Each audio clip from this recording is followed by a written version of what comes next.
everyone, and welcome to our podcast. We are so excited to have you here as we dive into an important and powerful topic: the impact of feminist movements in various countries around the world.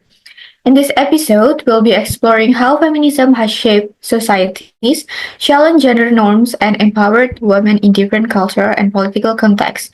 Each of us has selected one article that examines feminist activism in a specific country, from revolutionary movement to digital campaigns. And together, we will unpack the key issues, the challenge, and the lasting changes that these movements have created. Our goal is not just to review the articles, but to connect the dots, reflect critically, and understand the real world impact these movements have had on women's life. So, whether you are a fellow student, a curious listener, or someone passionate about gender equality, sit back, tune in, and join us as we explore feminism across borders. And now, to kick off our article breakdown, I'll hand it over to Sheillamitha, who'll start by introducing the first article. All right, folks.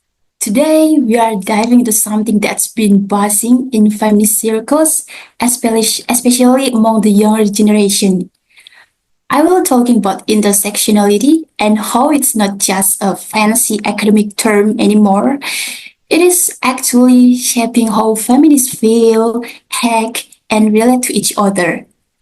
So I came across this journal article that really caught my eye. It breaks down how intersectionality is changing the emotional dynamics in feminist movement in France and Switzerland. So, first up, what is this all about? The article basically explores how intersectionality has become a central part of young feminists in France and Switzerland understand the world. But more than that, it's changing how they feel, how they show those feelings, and how those feelings affect the movement itself. The author talks about something called feeling rules. Sounds a bit clinical, right? But it's actually pretty cool. Feeling rules are like the unspoken guidelines that tell us, hey, it's okay to feel this in space, or nah, you shouldn't express that here. So, when intersectionality enters the scene, it brings in new emotional expectations, especially around race. So, how does this play out differently for different people? Well, let's look at white feminists first. Many of them feel this push to learn more, to reflect, to look inward and go like, okay, how have I benefit from the system? It is a lot of self-work, some guilt, some discomfort, maybe a bit of that awkward. And some of them are really trying. They are reading, listening, or doing the work. But then there is another side to it. Non-white feminists who have often been on the outside looking in. For them, it is more of a mixed bag. On one hand, they are glad intersectionality is finally being talked about, that people are recognizing their experiences. But in other hand, it can feel performative, like, cool, you know the word, but are you actually changing anything? There is still frustration, exhaustion, even anger when white feminists don't go beyond the surface. So, yeah, intersectionality isn't just some trendy word you throw into a manifesto. It is emotional, it is political, and it is changing how movements are built from the inside and from the outside. Yeah, maybe there is from me, maybe another opinion from others.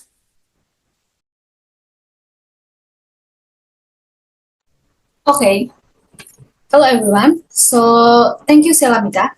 In this segment, I'm going to talk about article that really relevant to the topic that we discussed today. The article title is at Indonesia Tanpa Feminis ID as a Challenge of Feminist Movement in Indonesia we in Virtual Space.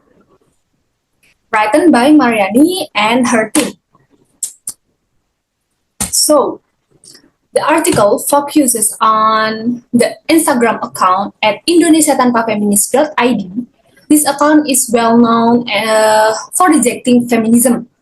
What's surprising is that its account is run by a woman, but they post a message saying that feminists hate men, don't care about the family, and are against religion. But here's the interestingly part. This account actually caused a big online discussion. Many people in the comments defended feminism and explained what feminism really means. So, even though the account tries to weaken feminism, it accidentally becomes a place for learning and debate. So, this account is also connected to politics, especially when people were talking about the sexual violence bill in Indonesia. So it's clear that social media is not just for fun. It can also spread strong ideas and affect the real life issues.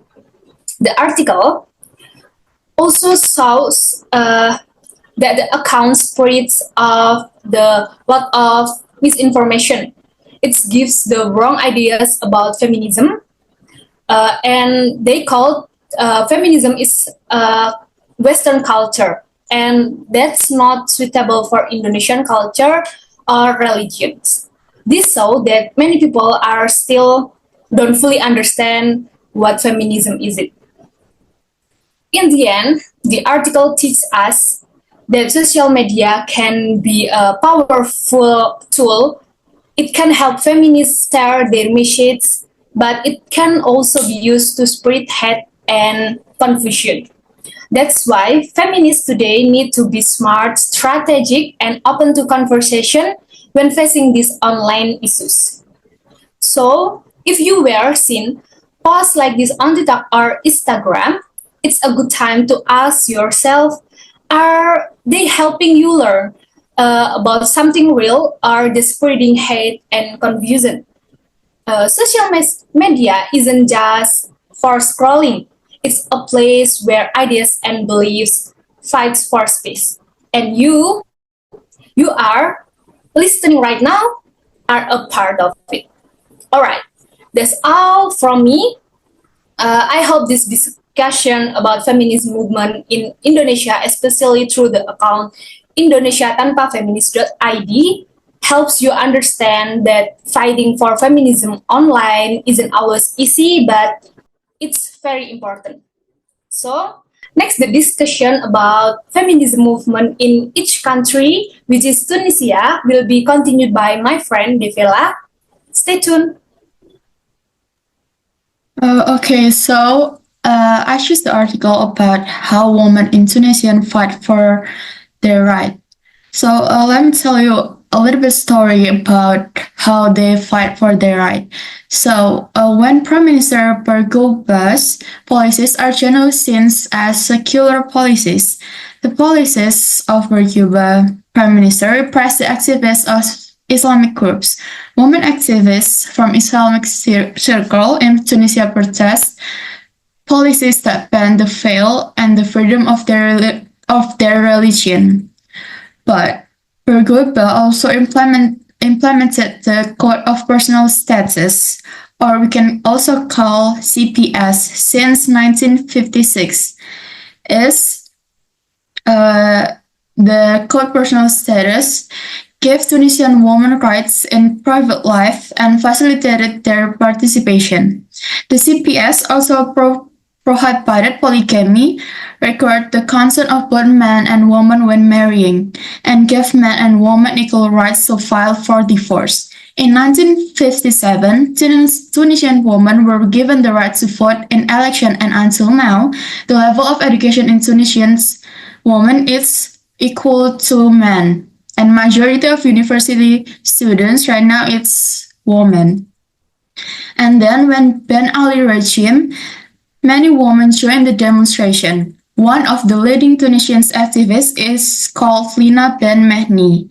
She played a role in the effort to oppose the Ben Ali regime through the book she wrote called Tunisian Girl, Blogus pour un Princeps Arabe.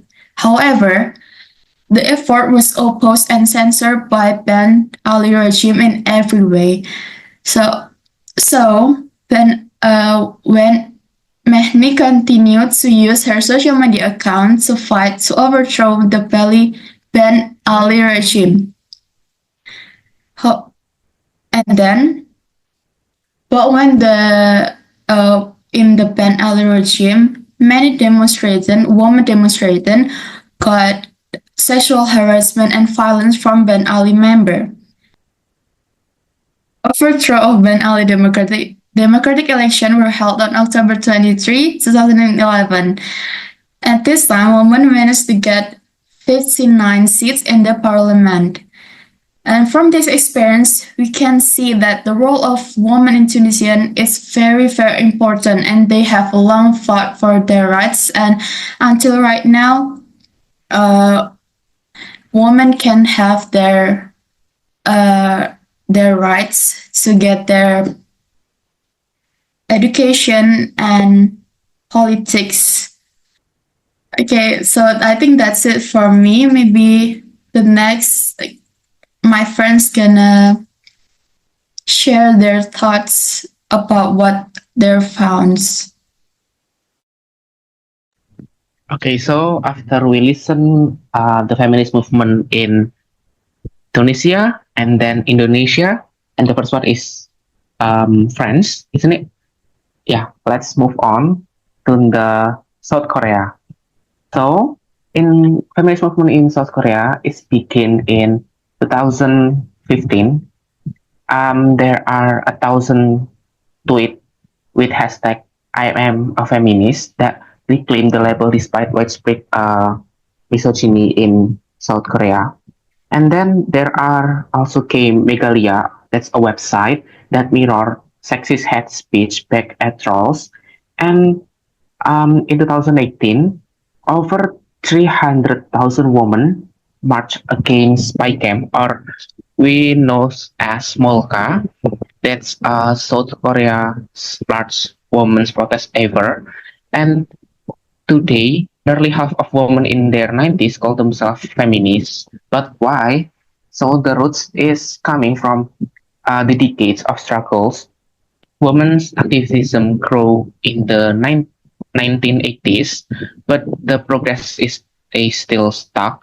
And after the 1997, after financial crisis, young women face precarious jobs and inequality, and online spaces calling women as a selfish gold digger, and feminists at the time fought back and linking personal stories to systemic sexism.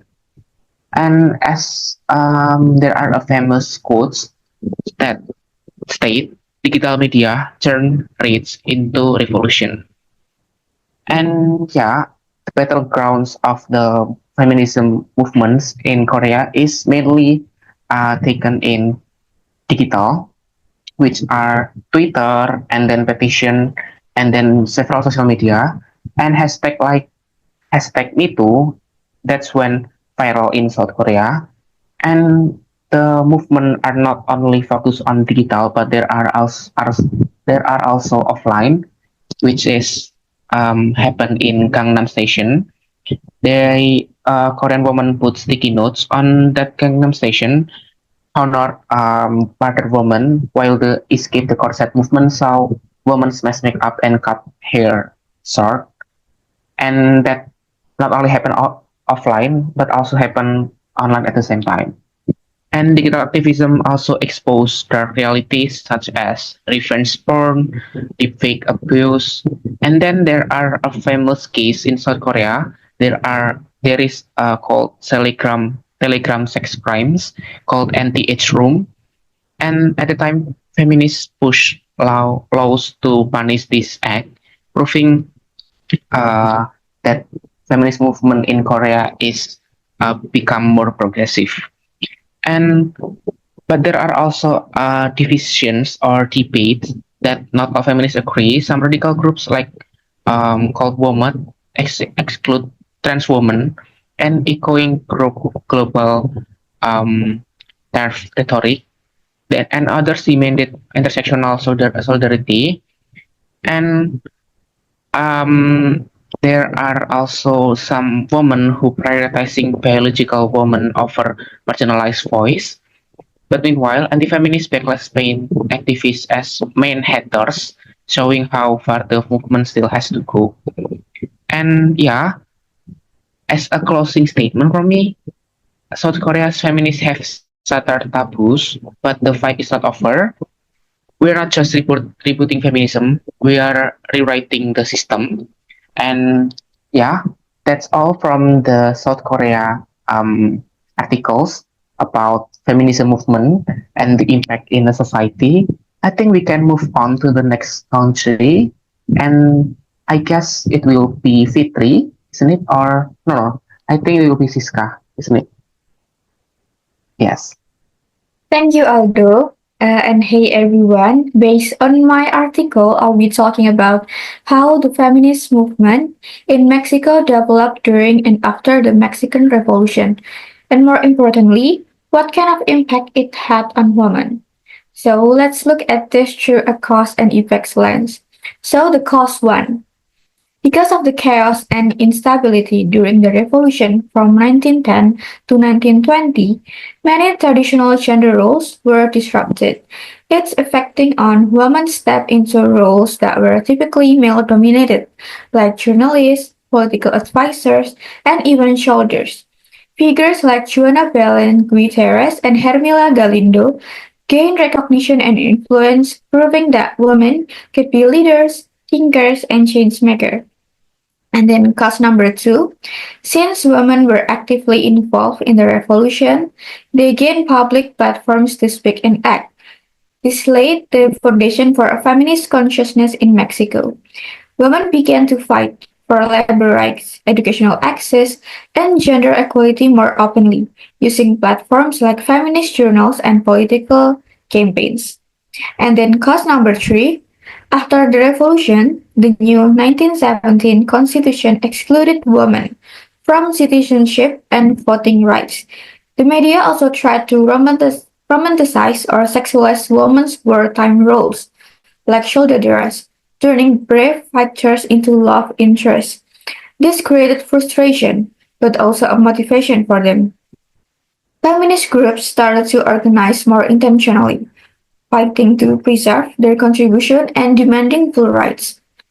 And then the last cause is in the 1920s and 1930s, women's organizations united and began to lobby the government for reform from the previous policy. This activism led to concrete changes like labor protection for women, for example, like paid maternity leave and childcare at work, and eventually women's suffrage in 1955. So, what's the big picture here? The feminist movement in Mexico didn't begin with the revolution, but the war gave it new momentum. Women's active involvement in the revolution highlighted inequality, sparked activism, and led to long-term changes in Mexico society. Even though progress wasn't immediate, the seeds planted during that revolutionary period grew into a nationwide movement that changed history. And with that, I think it's enough for me. I'll pass it over to the next speaker who will be taking us into the next discussion, which is comparative analysis and showing how feminism unfolded in our case. Okay, so I want to compare based on our articles and the feminist movement across nations such as Mexico, Tunisia, Indonesia, and then South Korea and French, I noticed there are some similarities that across all five countries challenge traditional gender roles and kind of boost female voices in public discourse.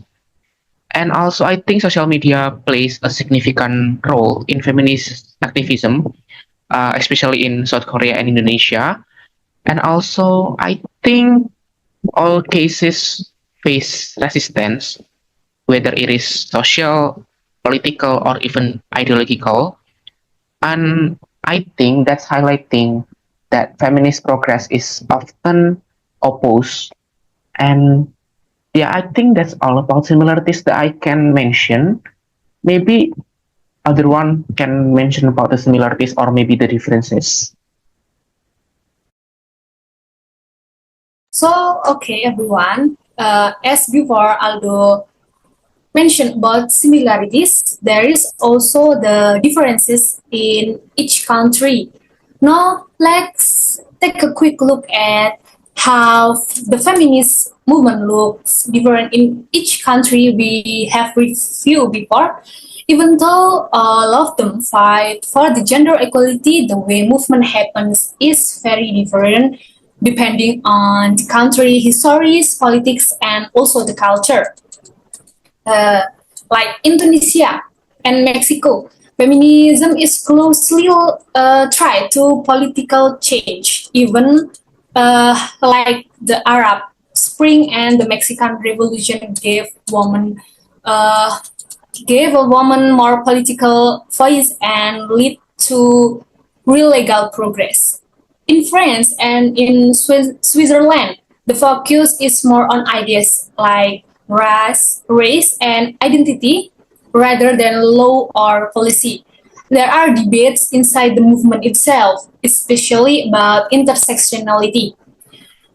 It's also different in South Korea's movement is led by young people and it's very strong on social media. It's fast growing but also gets a lot of backlash online. In Indonesia, the challenge is unique. Some women themselves reject feminism, often using religious and cultural arguments, especially on platforms like Instagram. And in Tunisia, stands out for having state supported feminism. It's top down, unlike the grassroots movement we see in other places. So even though feminism look different in each country, the goal is the same. There is fighting for equality and justice. Now let's move on to the 10 trends or patterns about feminist movement in each country. So, my friend already mentioned the similarities and differences. When we look to those studies, there are some patterns that keep showing up. One of them is how political changes, like revolution or big reforms, can actually give feminists a chance to step in and make progress. For example, in places like Tunisia and Mexico, when the government goes through big changes, it opens up space for new ideas, including feminist ones. Then there is the whole digital world. Social media and online platforms can be super helpful for feminist movements. Like in South Korea, people have used the internet to speak up and organize. But at the same time, these platforms can also be used to fight against feminism. In Indonesia, for instance, some groups use social media to push back against feminist voices. Another thing we are seeing is how different identities come into play, like age, race, or class. Especially in Western countries or youth-led movements, it's not just about gender. It is also about how different parts of someone's identity affect their experience. And lastly, religion plays a big role too. In some countries, it used to push against feminism, like in Indonesia. But in others, like Tunisia, people are finding ways to connect religion with feminism and use it to support gender equality. So that's the pattern we found from the study. Now I'll pass it over to my friends. Okay, so for the conclusion that I can get from our discussion is that feminism looks different in every country, but they face same challenges that Aldo already mentioned it before. For example, like traditional roles and SOSMED play significant roles, and then all cases also face a resistance. But it's even though each country have feminism looks different in each country, but they have the same goal is to fight for equality and justice. For example, like Fitri mentioned, also in Mexico and Tunisia, big political change help women gain more rights and make laws better for them. In France and Switzerland, the focus is on understanding how race and identity affect feminism, which sometimes causes disagreement but also helps women work together. And in South Korea, young people use social media to spread feminist ideas quickly, even though they face a lot of criticism in their country. And then the last one is in Indonesia, some women reject feminism because of religion and culture, especially in social media. So from all of this example, we can see that feminism changes depending on the country. But as I stated in the first is they have the same goal as to fight for equality and justice and to make life fairer for women. I think that's it from us. Thank you for all the audience that watch our podcast. And we're sorry if there's some mistake that we make earlier when we stated our opinion. And thank you once again.